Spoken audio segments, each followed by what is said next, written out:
जो नई गवर्नमेंट जो जो भी बनेगी वो ऑपोजिशन पर डिपेंडेंट होगी, क्योंकि वहां पे 24 ऑपोजिशन मेंबर्स जो हैं वो उन 33 में शामिल है जिन्होंने तहरीके एतमाद पेश की है। हामिद मीर ने भी यही बात कही है, उन्होंने कहा है कि बलूचिस्तान के बाद अगली बारी पंजाब की है। अब आई डोंट नो ये क्या मतलब, ये उनकी एनालिसिस भी हो सकता है, इंफॉर्मेशन भी हो सकती है।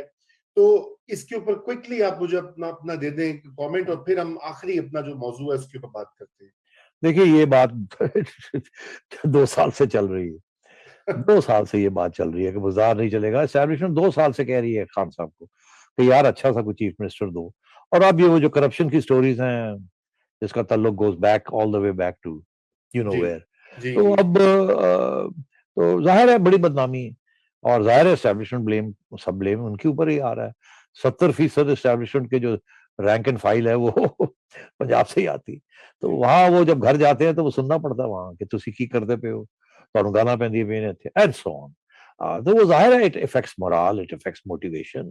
और जो फील्ड रिपोर्ट्स हैं उसमें सब लिखा जाता है कि ये हो रहा है, ये हो रहा है। लोग छुट्टियों पे घर जाते हैं, आते हैं छुट्टी लेके, वहां सुन के आते हैं, वहां गालियां पड़ रही हैं। सो तो अब बात यह है कि मैं नहीं समझता कि इनएविटेबल है ये।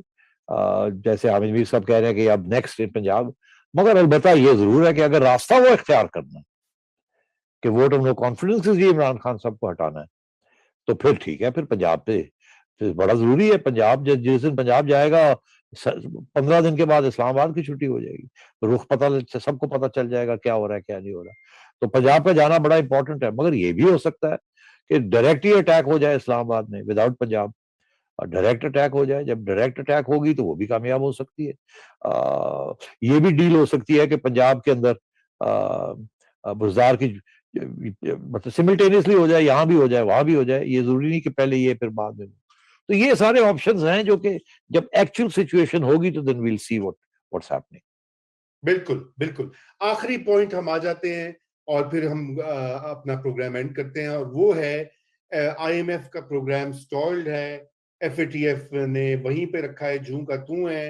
अमेरिका का प्रेशर ऑब्वियसली कोई इसमें कोई बहुत बड़ी रॉकेट साइंस नहीं है कि जब तक अमेरिका का ग्रीन सिग्नल नहीं होगा ये दोनों चीजों के ऊपर कोई मूवमेंट नहीं होगी। सेठी साहब क्या चाहते हैं अमेरिकन? आपने कुछ लिखा भी आज अपने एडिटोरियल में, एयर कॉरिडोर की बात की आपने अफगानिस्तान के हवाले से।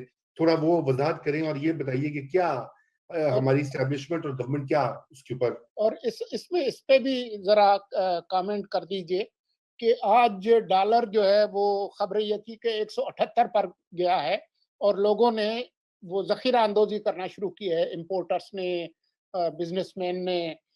और एक तरफ ये सूरत हाल है कि तेजी के साथ डिप्रिसिएशन हो रही है, रुपए की कदर गिर रही है, और आपके जो गवर्नर हैं स्टेट बैंक के वो कह रहे हैं कि जी इससे तो जो ओवरसीज पाकिस्तानी है उनका फायदा हो रहा है। तो ये क्या है, इसको कैसे एक्सप्लेन करें? ओवरसीज पाकिस्तान का फायदा इसलिए हो रहा है कि पहले अगर वो $100 भेजते थे पाकिस्तान तो उनको ₹150 मिलते थे, अब ₹170 यहाँ मिल रहे हैं। तो जाहिर है फायदा तो उनका हो रहा है, इसमें तो कोई शक नहीं है। मगर जितने डॉलर्स आ रहे हैं वो तो डॉलर की तो तादाद उतनी है ना जितनी पहले थी। डॉलर तो नहीं बढ़ गए, उनका फायदा ज्यादा हो गया क्योंकि रुपए बढ़ जाएंगे उनके, जो उनको फैमिलीज को यहाँ मिलते थे। तो उससे क्या होगा? अब जाहिर है ये एक बड़ी इंटरेस्टिंग बात है कि एक सो कॉल्ड न्यूट्रल आदमी जो कि गवर्नर साहब हैं, जो कि पार्टी पॉलिटिक्स में हमारा ख्याल था हिस्सा नहीं लेते, अब पता नहीं उन्होंने ये बात क्यों कही। क्योंकि ये अगर आप कोई थोड़ी सी कंस्पिरेसी इसमें डालें या प्रेशर देखें आप, तो फिर आप ये कह सकते हैं यार अगर इलेक्शन होनी है और ओवरसीज पाकिस्तानी का वोट पीटीआई को मिलना है तो ये तो बड़ी जबरदस्त बात है। उनके जहनों में जब जाएगी लो जी साढ़े वास्ते गवर्नर साहब ने मसले साढ़े हल करते थे, पहले ऐसी 25 बिलियन डॉलर भेजते थे और हमें इतने पैसे मिलते थे रुपए में, अब हम 25 बिलियन मिलेंगे तो इतने ज्यादा मिल जाएंगे एंड सो ऑन। सो मतलब है ये इट कुड बी, अनफॉर्चुनेटली मैं समझता हूँ कि ये अनफॉर्चुनेट बयान है उनकी तरफ से, इसकी मिसरीडिंग भी हो सकती है। यकीनी तौर पे वो तो ये चाहेंगे कि और स्टेट बैंक के रिजर्व्स बढ़े, जितने ज्यादा पैसे मिलते हैं लोगों को और वहां से बाहर यहाँ से डॉलर ज्यादा आए और उनको जो स्पेशल अकाउंट उन्होंने जो बनाया है उसके अंदर और पैसे आए, रिजर्व्स बढ़े।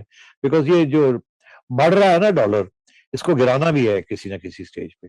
ये ऐसे तो बिल्कुल वो इम्पोर्ट रेजीम जो है वो तो बिल्कुल खा जाएगी आपको। You have to bring the dollar down and rupee up. तो वो तो उसी सूरत में होगा जब स्टेट बैंक अपने डॉलर्स बेचेगा और मार्केट में फ्लड करेगा और कीमत डॉलर की गिराएगा। अभी तो ऐसा इरादा नहीं है। तो मगर तो इस किस्म की इश्यूज चल रहे हैं। आपने बात की कि IMF अमेरिका, देखिए मैंने जो इशारा किया अपने इदारे में, मैंने ये कहा कि मुझे समझ आती है जब चाइना कहता है कि अफगानिस्तान के अंदर जो युगर टेररिस्ट घुस बैठी हैं उनको क्रश किया जाए। मुझे समझ आती है कि जब रशिया कहता है कि जो ताजिकिस्तान से और उज़्बेकिस्तान से और जो मिलिटेंट्स हैं वहाँ से जो आए हुए हैं, जिन्होंने अफगानिस्तान के अंदर बैठे हुए हैं और वहाँ से ऑपरेशंस कैरी आउट करना चाहते हैं across central Asia into Russia, जैसे पहले भी हुआ। और भी इंटरनेशनल फोर्सेस भी रूस के खिलाफ आके वहाँ बैठ सकती हैं अफगानिस्तान में। तो Russia is concern, Iran can be concern कि यहाँ कोई ऐसा इस अफगानिस्तान के अंदर अगर इतनी इंस्टेबिलिटी हो तो यहाँ कोई ऐसे ग्रुप्स ना पैदा हो जाए जो ईरान को अंडरमाइन करें। आफ्टर ऑल हज़ारास के खिलाफ तो एक मुहिम है, तो कल शिया के खिलाफ और भी मुहिम बन सकती है, ईरान के खिलाफ बन सकती है। तो ये तो, और पाकिस्तान को तो जाहिर है अंडरस्टैंडिंग है कि हमारे वहाँ TTP बैठा है और वो तो हमारे साथ वो तो, और बलोच इंसर्जेंट्स बैठे हुए वहाँ, तो हमें तो जाहिर है अंडरस्टैंडिंग है कि ये हमारा प्रॉब्लम है, वी आर कंसर्न कि अफगानिस्तान के अंदर क्या हो रहा है और क्या नहीं। बट अमेरिका बादशाह तो छोड़ के चला गया, अमेरिका बादशाह तो उनके पैसे लेके बैठा हुआ है। अमेरिका बादशाह का अब क्या इंटरेस्ट रहा अफगानिस्तान में? देखिए जब ओसामा बिन लादेन थे ना अफगानिस्तान में और तालिबान ने उनको पनाह दी हुई थी, तो Osama bin Laden global figure थे, उनके आउटरीच जो थी, आइडियोलॉजी जो थी अलकायदा की, वो ग्लोबल थी। उन्होंने अफगानिस्तान से बैठ के उन्होंने टेररिस्ट अटैक्स लॉन्च किए, लोगों को ऑर्गेनाइज किया, पूरा एक आउटफिट थी, पूरा नेटवर्क था जिसके अंदर बहुत से इंटरनेशनल मिलिटेंट्स भी थे जो कि आए हुए थे। कोई इधर 18 मुल्कों से लोग आए हुए थे जो अलकायदा का हिस्सा बने थे। आज वो सिचुएशन नहीं है, कोई ओसामा बिन लादेन या एमन जवाहिरी नहीं है वहां अफगानिस्तान में अलकायदा को उस तरीके से ऑर्गेनाइज करने के लिए फॉर अ ग्लोबल अटैक। और उनकी अटैक जो थी अलकायदा की was not on Russia, not on China, not on Iran, their attack was on America and the West. तो वो तो सिचुएशन है नहीं वहां। अब तो वो जो ISI है खोरासान, वो तो ये सारे इलाके की बात करती है, वो अमेरिका की तरफ तो नहीं वो वहां बनाना चाह रहे खिलाफत।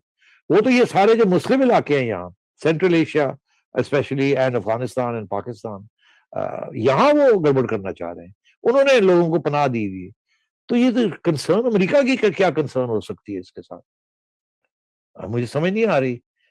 तो फिर जो बंदा सोचता है तो फिर ये मैं सोचता हूँ कि यार China is America's enemy number 1 right now. Russia is enemy number 2. Iran is also enemy number 1. और पाकिस्तान के साथ तो वैसे ही वो नाराज हैं और don't consider you to be a friend. तो इस एरिया में तो पाकिस्तान अमेरिका के एंटी अमेरिकन फोर्सेस यहाँ इस रीजन में हैं,